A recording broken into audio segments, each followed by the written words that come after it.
que es el Instituto de Investigaciones Biomédicas en Retrovirus y SIDA, que funciona en la Facultad de Medicina de la Universidad de Buenos Aires. Trabajo. Se trabó. Me parece que se le fue el internet, ¿no? Ah, ¿ahí me Ahí está, escuchan? ahí está, ahí va, sí, ahí volví. Sí. Sí. Perdón, estoy en medicina y el internet no es la cosa más estable No que hay haya. problema. Pero bueno, como les decía, trabajo bajo la dirección de la doctora Ana Ceballos y la idea de este seminario es contarles un poco los resultados que obtuvimos junto con Facundo y Diego, que también pipeteó un montón acá, entre la segunda mitad del año pasado y la primera mitad de este, en un proyecto que hicimos con muestras de pacientes con COVID. Eh, entonces, a ver si ahí comparto la diapo. Voy a apagar la cámara porque se me cuelga un poco, entonces mientras presente prefiero estar con la cámara apagada y después si quieren para las preguntas lo vuelvo a Joya, prender. sí, va a ser lo mejor porque si te anda inestable. A ver. Si ahí presento, ¿ven la presentación? Se está cargando, todavía no. A ver. Sí, Ahí está. ahí ya se ve, sí. Bueno, buenísimo. Bueno, el trabajo, como les contaba, se titula Las plaquetas de pacientes con COVID-19 modulan la funcionalidad de los linfocitos TS4 a través de un mecanismo dependiente de PL1. Este trabajo se hizo en Alimbirs con muestras de pacientes con COVID-19 que provenían o del Hospital Muniz o del Hospital de Clínicas de la Ciudad de Buenos Aires. Y bueno, para entrar un poco en tema de lo que fue el COVID, o lo que implicó el COVID como desafío a nivel mundial, está bueno tener en cuenta que los primeros casos se describieron en diciembre del 2020, que ya para enero, para el 7 de enero, se había identificado un nuevo coronavirus como agente etiológico que causaba los casos de neumonía vistos en Wuhan en diciembre, que para el 31 de enero ese virus se había expandido a una buena cantidad de países del mundo y que la OMS declaraba emergencia sanitaria. Y para el 11 de marzo ya prácticamente todo el mundo había reportado casos de COVID-19, empezaba la pandemia y tenemos un virus nuevo que en 3 meses básicamente se diseminó por todo el mundo. Eso, obviamente, representó un desafío para el sistema de salud mundial y para el sistema científico que tuvo que salir a responder y a explicar un poco qué es lo que estaba haciendo esta enfermedad nueva. Lo que se vio, así como rápidamente, es que en los casos graves de COVID-19 hay una activación desregulada del sistema inmune, que tiene varios componentes, ¿no? Por un lado, se vio que la respuesta interferón, que es fundamental para poder erradicar una infección viral, estaba atenuada, que había una producción exacerbada de citoquinas y quimoquinas proinflamatorias y que además en los sitios de infección se acumulaban monocitos y neutrófilos. Todo esto en conjunto generaba un cuadro de hiperinflamación con una tormenta de citoquinas, que era lo que en definitiva terminaba causando el estrés respiratorio y las distintas fallas orgánicas. Los componentes que están involucrados en esa inmunopatología son diversos. Por un lado tenemos una linfopenia, es decir, una disminución del número absoluto de células T y B en circulación. Las células T además están activadas, tienen aumentados los marcadores de activación y expresan una mayor cantidad producen una mayor cantidad de citoquinas. Por otro lado, también están exhaustas. Se ve que hay un aumento en los marcadores como PD1 y TIM3, que son marcadores de agotamiento de las células T. Y se vio también que aumentaba el número de neutrófilos, que aumentaba la producción de citoquinas y que aumentaba la producción de anticuerpos. Y si bien hay varios mecanismos propuestos como para explicar qué está pasando y por qué se genera esta disfunción, la realidad es que todavía no queda muy claro cuáles son los mecanismos que realmente están involucrados. Paralelamente a esto, lo que también se vio es que las plaquetas de los pacientes con COVID también están reactivas, digamos, hiperactivas. Y esto tiene como varios componentes. Por un lado, está alterada su expresión genética. Por otro lado, está aumentada su actividad. De hecho, los pacientes con COVID graves tienen frecuentemente complicaciones trombóticas y es común que como parte del tratamiento se los anticoagule. Y además, también se vio que las plaquetas tienen aumentada la interacción con los leucocitos.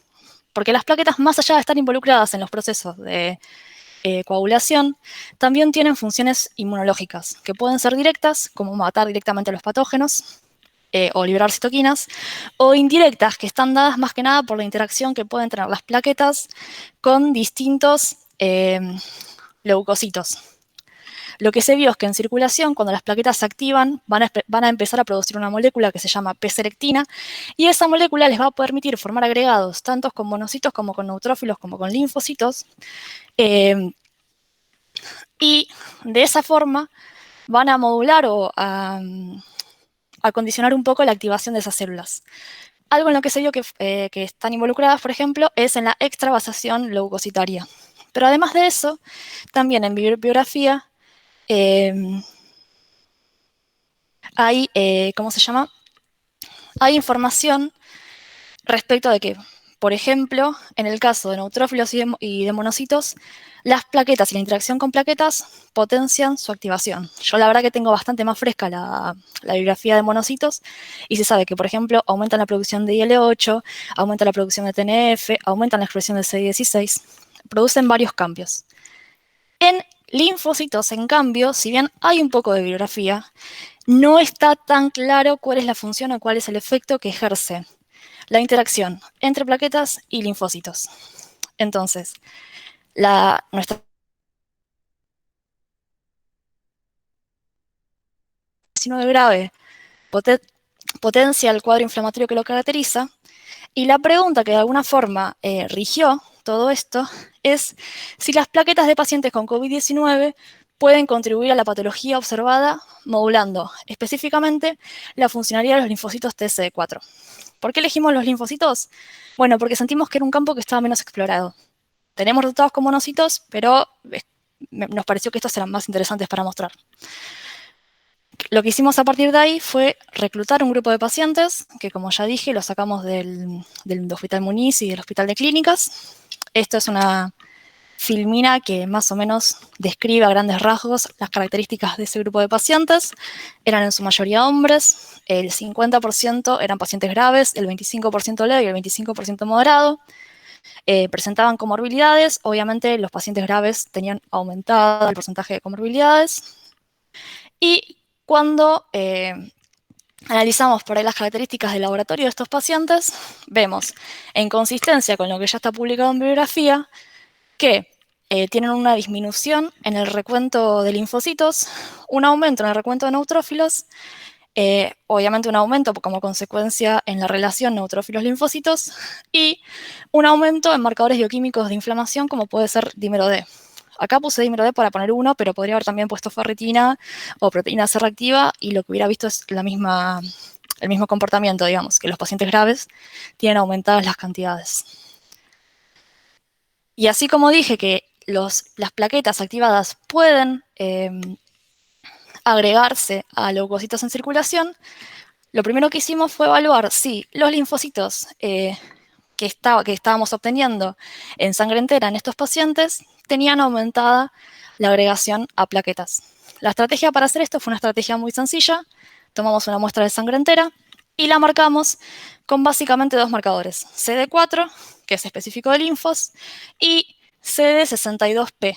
Esta molécula es P-selectina, es una molécula que se expresa en plaquetas, específicamente en plaquetas activadas, pero no en linfocitos, de forma tal que si por citometría veíamos un evento que era positivo para CD4 y positivo para 62P, lo que estábamos viendo era un linfocito que estaba agregado a plaquetas, básicamente porque el linfo no expresa esta molécula.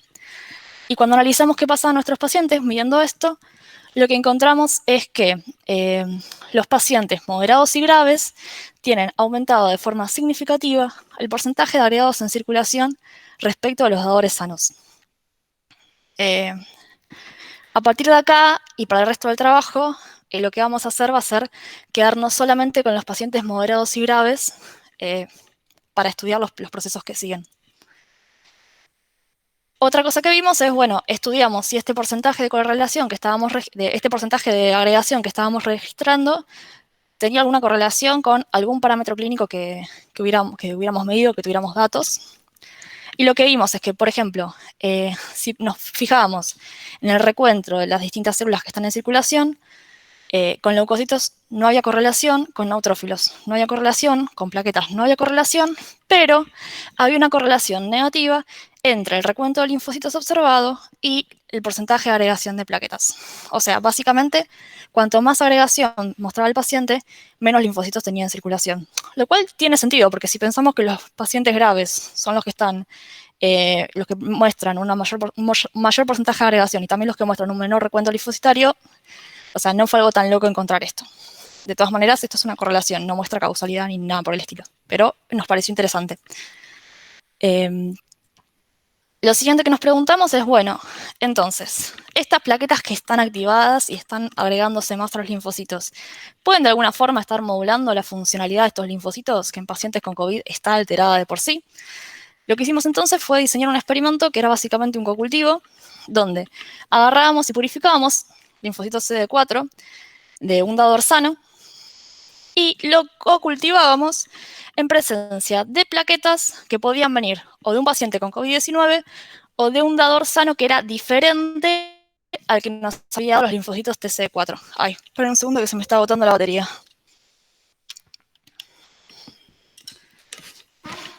Corto un segundo porque tengo un problema con la batería que no está cargando. Sí, Ana, no hay problema, no hay drama. Sé tranquilo.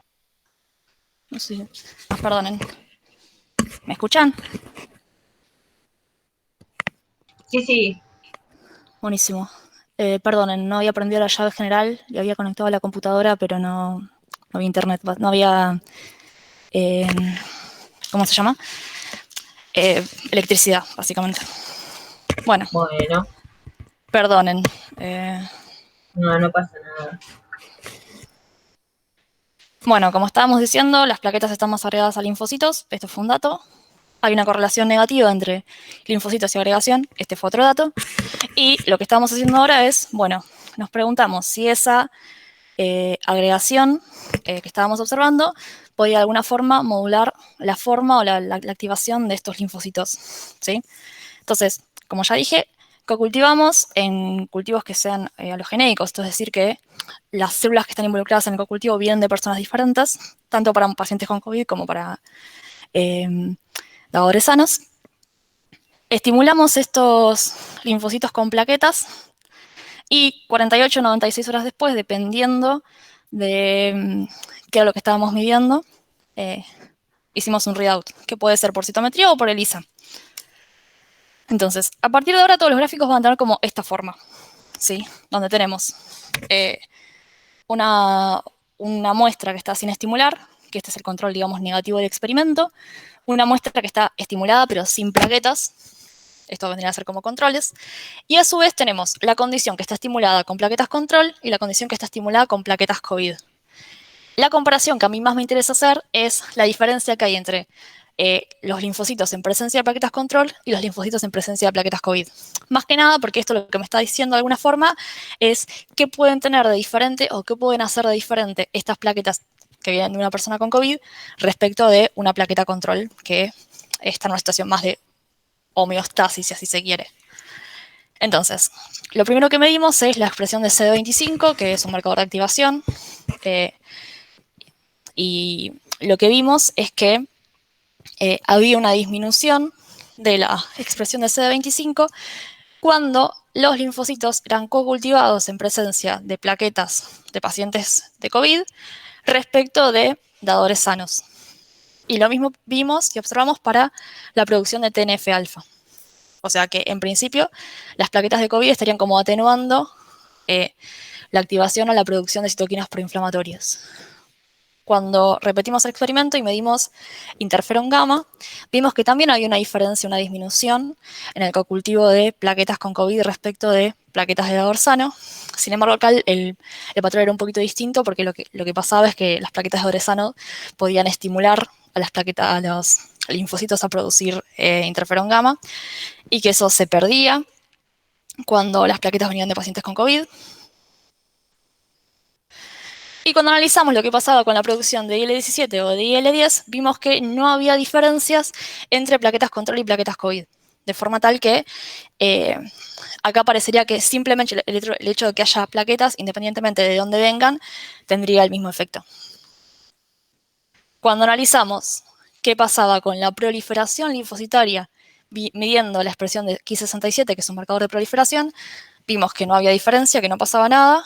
Tampoco encontramos diferencia respecto de la población de linfocitos CD25 FOXP3 positivos, que están asociadas con una población más reguladora.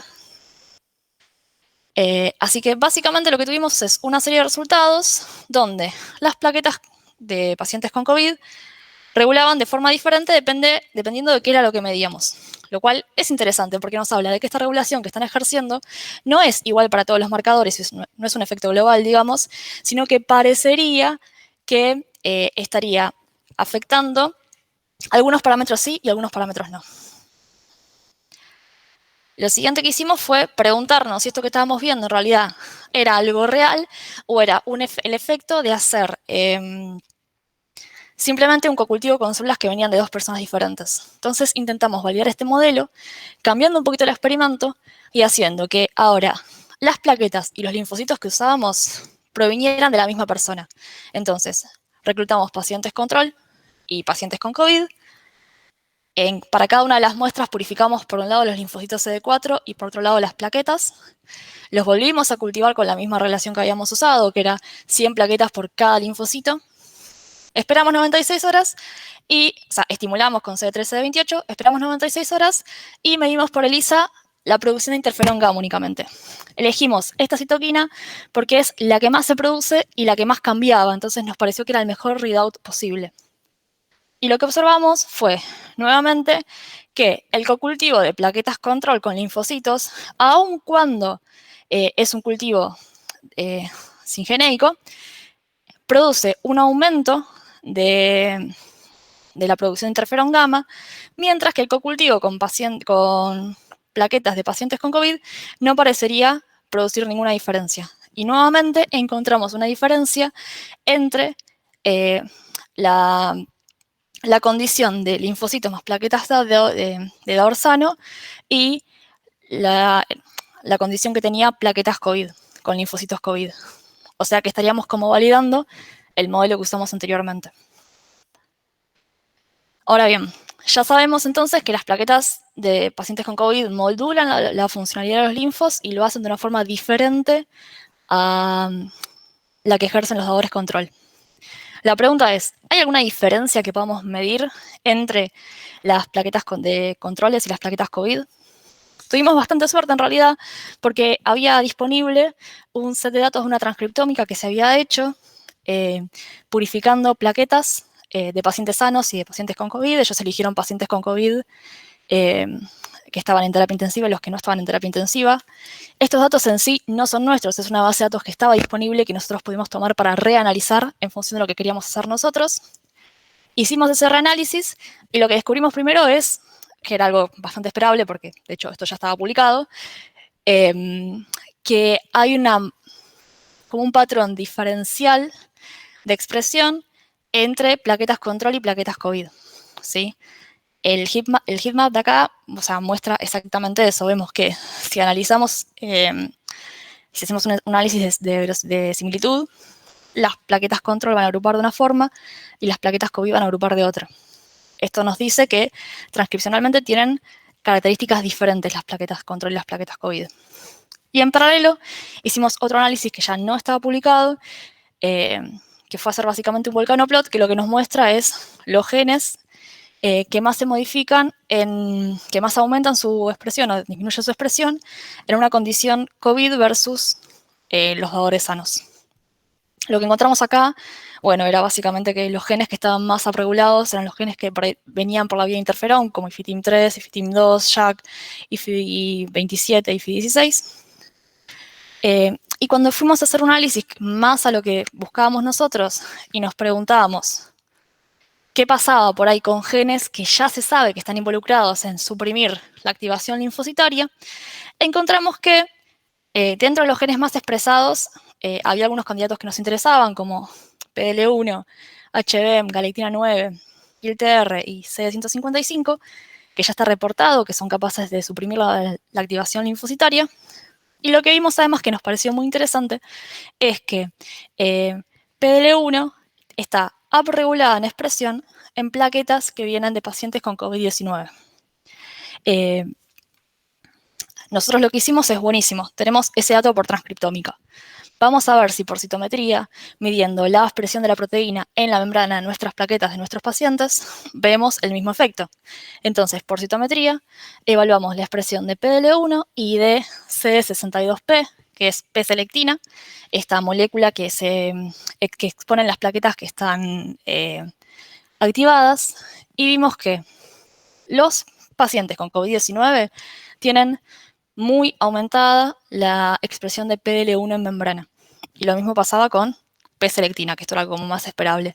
Y lo que encontramos también es que hay una correlación positiva entre la expresión de estos dos marcadores, de forma tal que podemos asumir básicamente que la plaqueta que expresa PDL1 es aquella plaqueta que está activada. ¿Por qué es importante PDL1? PDL1 es un receptor es un ligando en realidad que se expresa en varias células distintas que va a interactuar con PD1, que es una molécula que se expresa específicamente en aquellos linfocitos que estén exhaustos. Y es una vía, es una interacción, digamos, es una vía a la que se le ha dado muchísima atención porque es uno de los mecanismos que tienen los tumores que también empiezan a expresar PDL1 para escapar de la respuesta inmune. Entonces, hay bastante descripto sobre la vía PD1 y PDL1.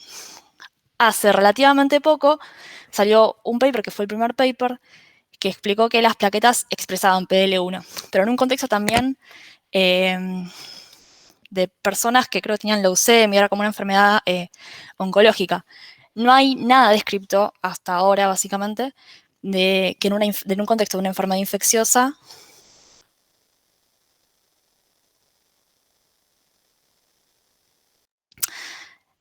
lo siguiente que nos preguntamos es, buenísimo, las plaquetas expresan PDL1. Ahora, de alguna forma, ¿están modificando la expresión de PD1 en los linfocitos, es decir, del receptor de esta molécula? Y vimos que no modificaban, ¿sí? Y lo siguiente que nos preguntamos es, ¿hay alguna relación entre esa expresión de PL1 que observamos y la producción de interferón gamma que nosotros vimos en nuestros cocultivos? Entonces hicimos básicamente un gráfico graficando el porcentaje de PL1 que tenía la plaqueta que usamos versus la cantidad de interferón gamma que estaba produciendo. Y lo que encontramos es que había una correlación negativa entre los niveles de PL1 expresado por las plaquetas que habíamos usado en el cocultivo y la cantidad de interferón gamma que producían esos linfocitos del cocultivo, lo cual nos pareció algo, por un lado, bastante llamativo y por otro lado, bastante alentador. Si bien esto en sí mismo no alcanza para decir que hay una relación causal, lo sugiere fuertemente. Porque lo que estamos diciendo es, bueno, aquellas plaquetas que tengan alto PDL1 van a generar un cocultivo que expresen poca cantidad de interferón gamma. Y el siguiente paso para probar esta relación causal fue usar un anticuerpo que específicamente bloquee a el PDL1 de las plaquetas. Entonces, el experimento acá fue bastante simple. Agarramos, hicimos el cocultivo como siempre, con la diferencia de que habíamos preincubado las plaquetas con un anticuerpo que bloqueaba PDL1. Hicimos el cocultivo, esperamos los 4 días y al cuarto día levantamos el sobrenadante y medimos por ELISA la producción de interferón gamma. Y lo que vimos es que, bueno, se reprodujo el efecto, aumentaba con plaquetas control, disminuía con plaquetas COVID, pero cuando, además de hacer esto, agregábamos el bloqueante de PDL1, vimos que no había diferencias sin plaquetas en la producción de interferón gamma, que no había diferencias cuando las plaquetas eran control en la producción de interferón gamma, pero que cuando las plaquetas eran COVID había una recuperación que era significativa en los niveles de expresión y de producción de interferón gamma en los cocultivos. O sea, si yo agarro y cocultivo una plaqueta COVID con un linfocito sin la presencia del bloqueante, vemos que hay una disminución respecto de la condición con plaquetas control. Pero si yo agrego un anticuerpo bloqueante, no hay diferencias entre que la plaqueta sea control o la plaqueta sea COVID. Eso, de alguna forma, nos decía que esta diferencia que estábamos observando venía por la presencia de PDL1 en las plaquetas. Ahora, también lo que está reportado es que la expresión de PD1 aumenta con el tiempo de estimulación.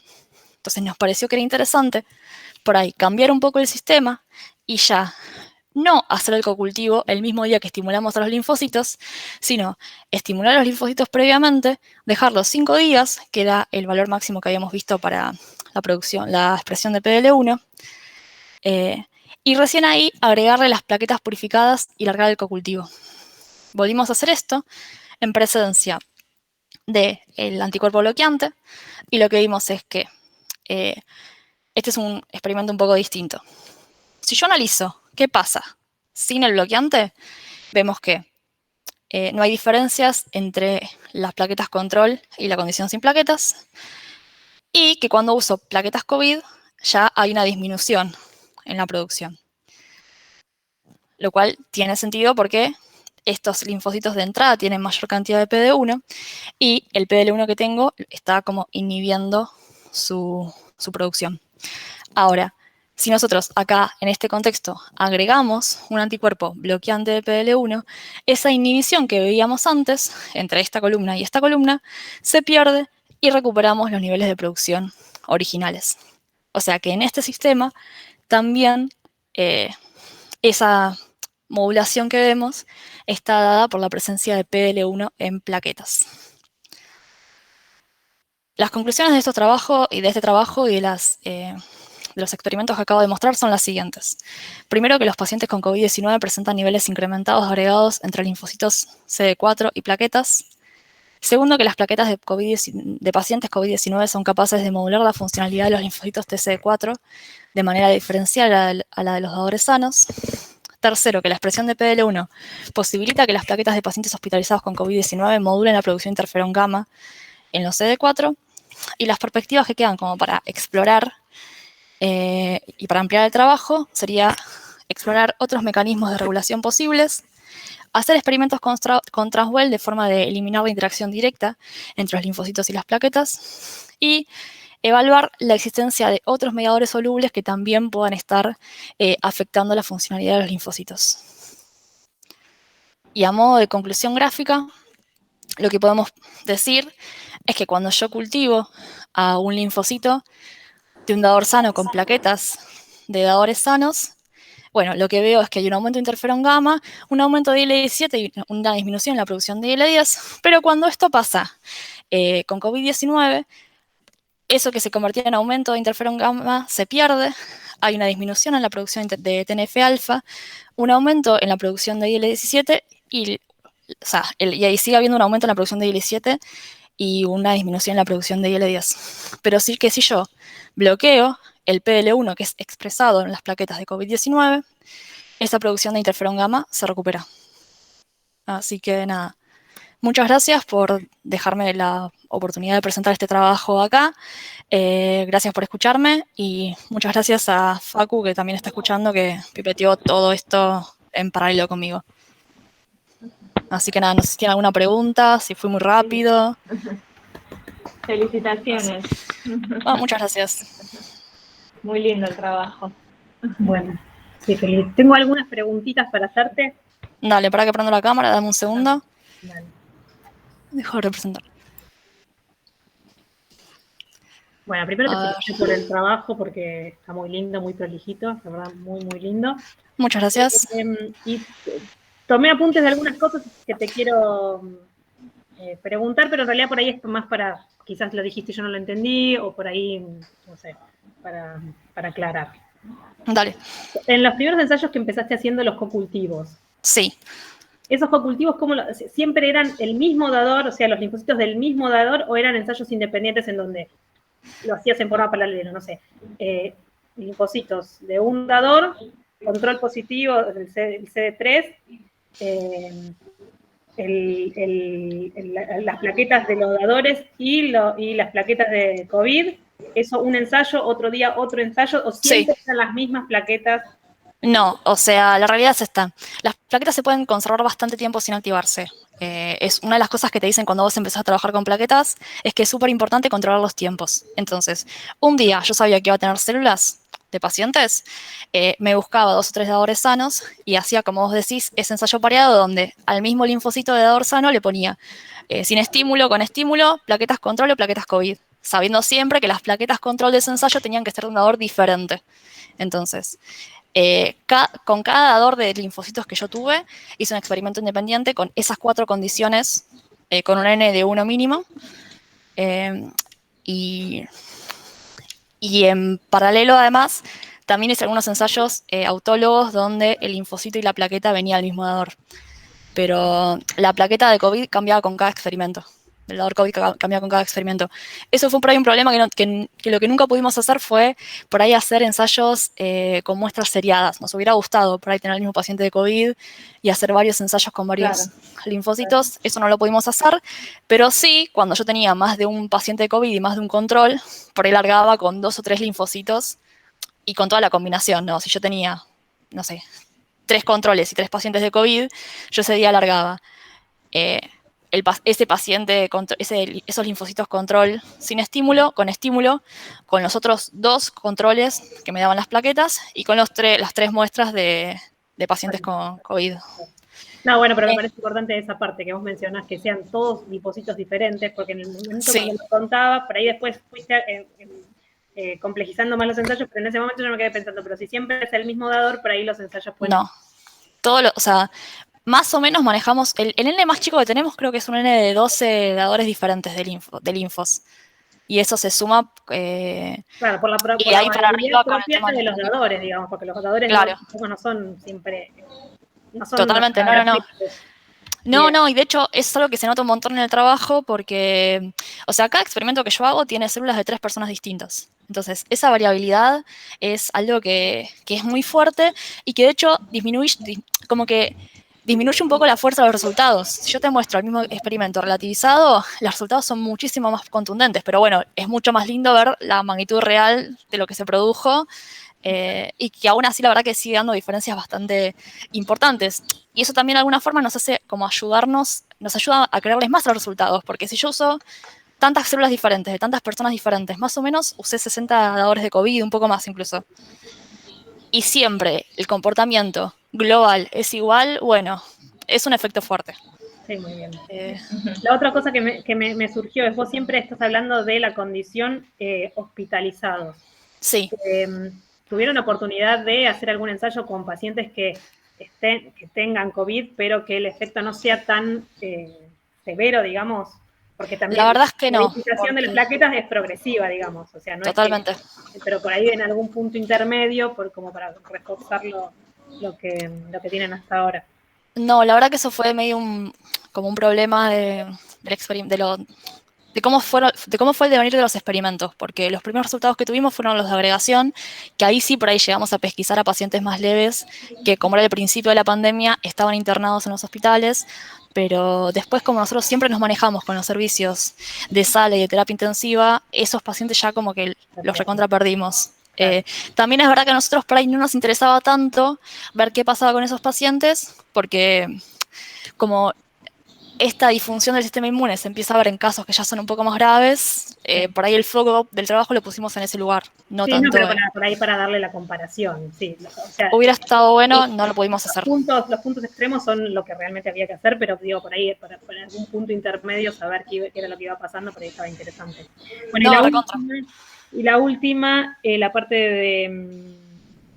de los inhibidores de PDL1, que vos mencionaste, que está súper bien. A mí me pareció en algún momento leer que sí se estaban probando como terapia, ya inhibidores de PD1 y PDL1, pero la pregunta es por ahí, que seguramente vos leíste mucho de este tema, en los pacientes, en casos de COVID, de pacientes oncológicos que ya estén recibiendo este tipo de terapias, ¿se sabe algo? ¿El efecto es mejor, peor? ¿No llegan a cuadros tan severos? Yo me acuerdo de haber leído puntualmente un paper que hacía foco en este tipo de cosas.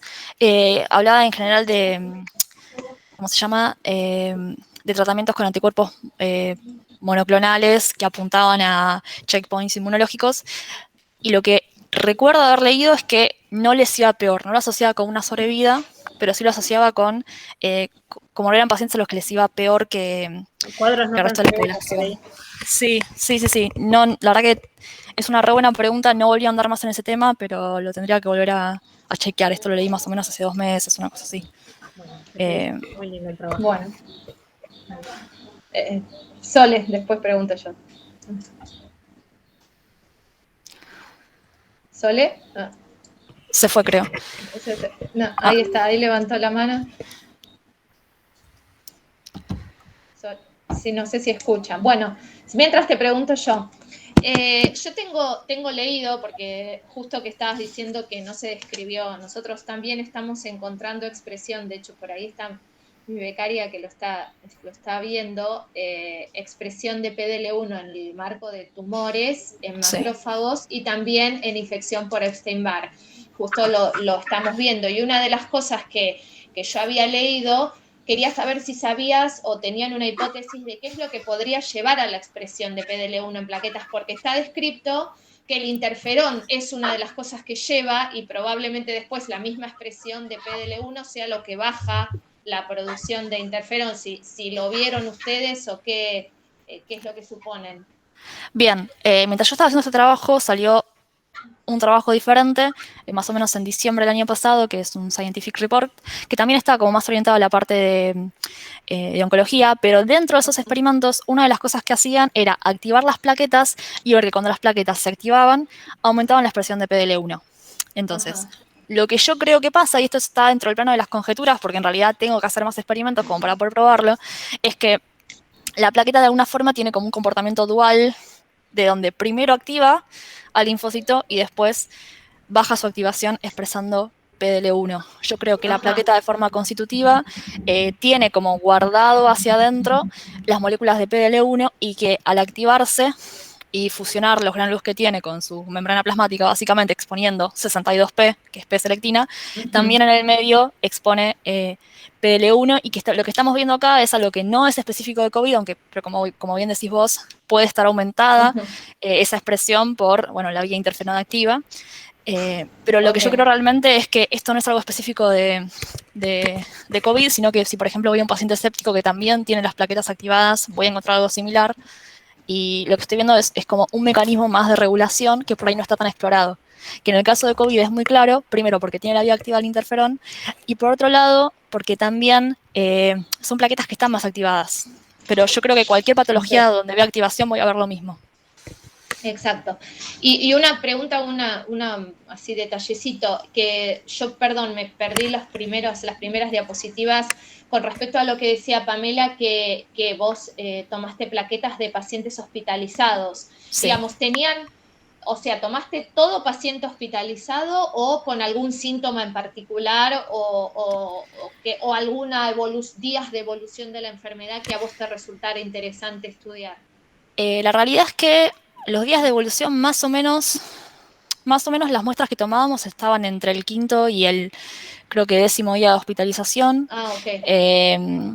Y respecto de los días de síntomas, variaba Uh-huh. un poco, porque generalmente los pacientes que tomábamos cuando eran moderados tenían menos días de hospitalización y, por ejemplo, el muestreo era más o menos a día 8 y con los pacientes graves, que ya habían tenido como un recorrido un poco más largo, el muestreo creo que era día 12 en promedio. No tengo bien los números en la Uh-huh. cabeza, pero era más o menos eso. La realidad es que no, el único criterio de exclusión que tuvimos nosotros es que tuvieran pacientes, que fueran pacientes oncológicos, y Ah, que claro. no superara más de los 14 días, creo, post inicio de los síntomas. Pero después fuimos poco selectivos, digamos. ¿Y viste Eh, alguna diferencia, por más que fueran pocos, entre moderados y graves? no, ¿Hiciste esa disquisición? hice esa disquisición, no vi ninguna diferencia, se No las puedo viste ninguna. mostrar, de hecho, si quieren, porque tengo el gráfico acá. Si me dan un segundo que comparto otra vez. Eh,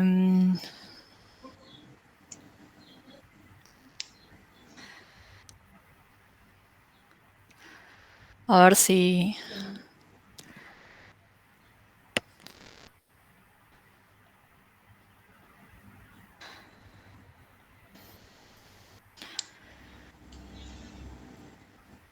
A ver, ahí se ve. ¿Estoy compartiendo? Todavía no. No, no Todavía se no. ve.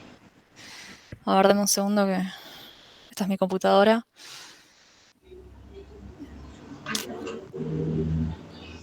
Ah, no me deja. ¿Se llega a ver o no? Por un segundito se vio y ahora no se ve. Claro, Ahora ahí, sí. a ver. Sí. Bueno, este es básicamente el nivel de expresión de 62p y de PDL1 entre moderados y graves. Fíjense que entre moderados y graves no hay No hay diferencia. diferencia. Está, No. perfecto. Muchísimas gracias. Sole ahora. Yo tengo una mini, me encantó, divino. Bueno, me gusta mucho la clínica. Tengo una consulta. Sí, Esas contame. plaquetas activadas, ¿ustedes pudieron o se les ocurrió fijarse con los pacientes el estatus hemostático? O sea, si de esos pacientes COVID habían hecho trombosis o algo en el curso del COVID, viste que, digamos, sería esperable que una plaqueta activada quizá dispare todo lo que es la cascada de coagulación y se sabe que estos pacientes, uno de los problemas que incluso pueden tener, de hecho, paciente que se interna, se le empieza a dar heparina Totalmente. para Sí. evitar la complicación trombótica. No, si habían tenido ese dato como para poder correlacionar algo. No, sabes que no, y es una de las grandes falencias del trabajo. Tenés toda la razón, pero, a ver, llegamos a esto en un devenir de cosas que fuimos probando y la realidad es que en la tabla de datos que armamos originalmente eso no estaba como contemplado y es un problemón. O sea, tenés toda la razón, no lo vimos, estaría muy bueno verlo. La realidad es que tampoco por ahí nos centramos tanto en eso porque como estaba tan descrito lo que pasaba con pacientes COVID en términos de justamente estos problemas de coagulación, no fue en lo que nos centramos, pero sí, no lo hicimos y está mal. Sí. No es una crítica, al contrario, era si justo habían sabido, sí, como para No, pero eso es relacionarlo, una cosa tiene que cierta con el diario lógica. del lunes Y lo igual reglamentamos, entiendo la o sea, dificultad, cuando empezó la pandemia, paciente con COVID, paciente que se internaba, totalmente. por desconocimiento. A lo largo del tiempo, después se aprendió a quién se necesitaba poner en un hospital y a quién no. Y una de las dificultades que tienen todos los trabajos de COVID es la disparidad que hay al respecto de decir, porque hospitalizado, perfecto. Ahora, los criterios que entran a cuando es leve, moderado y severo, ahí hay una disparidad tremenda en un montón de trabajos que justamente hacen que por ahí, Totalmente. para algunos es severo y para otros era moderado, porque bueno, según qué flujo de oxígeno cuando lo intubaban consideraban, o si consideraban tal número de linfocitos para lo que es la linfopenia, un montón de cosas, que eso también obviamente te ensucia lo que es tener tus datos limpitos, digamos, ¿no? No, totalmente, y eso lo reímos nosotros mismos con el venir de nuestros pacientes. La ventaja que tiene este trabajo en realidad es que nosotros empezamos a trabajar en julio, ponerle con COVID, pero estos resultados son más tirando a octubre y noviembre, donde esas cosas ya estaban como más zanjadas. Entonces hay como cierta homogeneidad en el tratamiento de los pacientes severos, sobre todo con todos los que vienen del Muniz, que tenemos la verdad muchísimos datos y hay como una homogeneidad respecto de los síntomas que tenían, casi todos necesitaban asistencia respiratoria mecánica. Claro, no, a nosotros te digo porque acá en el servicio nosotros trabajamos con pacientes con inmunodeficiencias primarias y justamente en un trabajo que presentó una de las médicas ahora para la SAI, tenemos un sesgo muy importante y es que por las dudas, Sí. como no se sabía, nuestros pacientes se internaban todos y muchos anduvieron bien, pero sí, entonces Sí, pero por las dudas. Sí, hospitalizado, pero bueno, quizás no requerían, pero bueno, por las dudas se los hospitalizaba. Así que nada, eso. Pero súper interesante. Gracias. Ariel, ¿quiere hablar? Sí. Bueno, primero, felicitaciones, la verdad que también buenísimo, me parece el trabajo, súper interesante. Dos preguntas chiquititas. La primera, no sé, quizás me perdí de algo al principio, pero por algún motivo, o sea, con CD8 positivo, ¿hicieron algún análisis? La verdad que no. ¿Por algún motivo particular no se hizo? No fue algo racional, o sea, hasta donde yo tengo entendido, las linfopenias son más severas en CD4 que en CD8, y en algún momento tuvimos como que elegir con qué trabajar porque era un montón, y bueno, decidimos focalizarnos con CD4. La verdad que lo que pasa con CD8 es medio algo que nos queda pendiente y es una deuda del trabajo, pero bueno, en principio y en función de lo que está en bibliografía, la verdad que tampoco espero un comportamiento demasiado distinto porque como ya te dije, como ya conté antes, bueno, hay justamente un paper que salió hace poquito donde que está más orientado a onco, pero lo que hacen justamente es, bueno, ven esto de la activación, de que la activación de las plaquetas lleva a la expresión de PDL1 y ellos hacen ensayos de cocultivos con CD8 y también ven que hay una atenuación, con lo cual, si bien no lo hicimos, yo espero encontrar algo bastante similar en ese sentido, ¿no? En cuanto a esto de la supresión de la activación. Y bueno, no, pero es algo que nos faltó. Y, buenísimo. Y la otra, no sé, para discutir, pero dentro de cada grupo, en los distintos boxplots, los distintos gráficos comparativos que mostrabas, la variabilidad es altísima. propia de cada grupo es muy alta.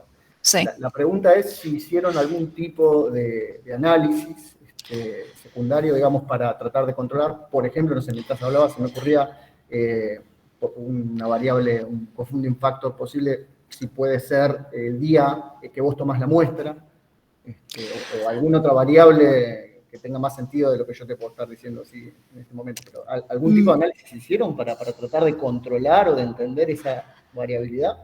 No, la realidad es que no.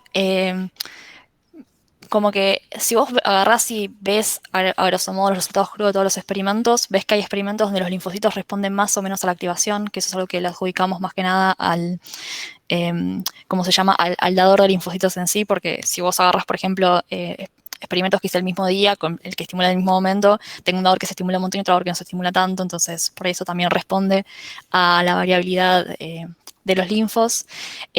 Lo que sí es la variabilidad es totalmente así, pero bueno, la realidad es que cada experimento que yo hice tenía células de 3 personas distintas, entonces esa variabilidad de dador multiplicada por las 3 personas que me dieron células para hacer cada experimento generó como ese efecto de dispersión muy, muy grande.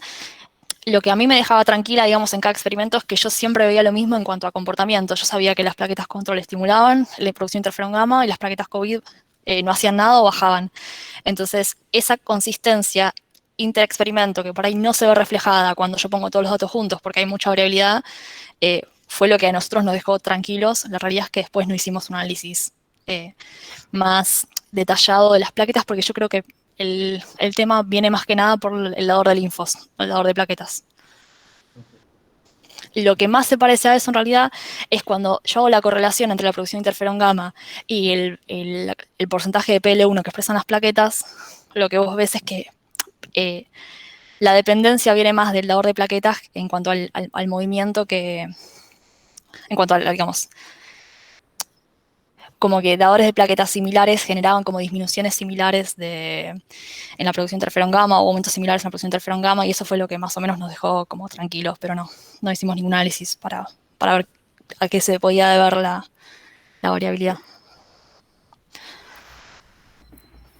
Bueno, perdón. Igual esos dadores que ustedes toman eran dadores de hemoterapia como solemos hacer nosotros o mismos ustedes mismos como dadores. No, éramos nosotros mismos, o sea, intentamos parear lo más que podíamos con, ¿cómo se llama?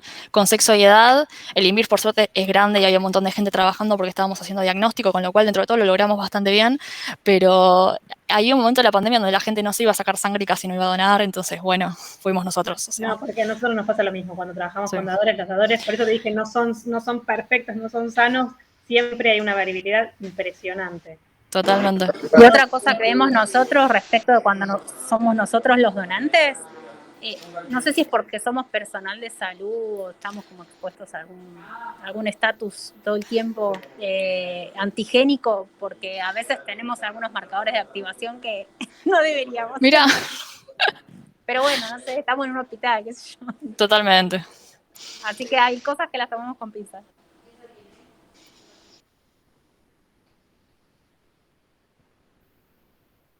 Bueno, no sé si alguien más quedó alguna duda.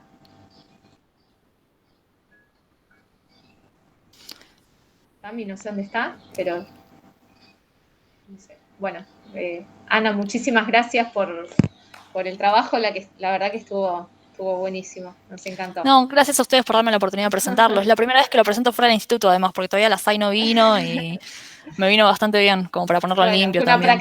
Una práctica para, Totalmente. para los próximos congresos. Sí.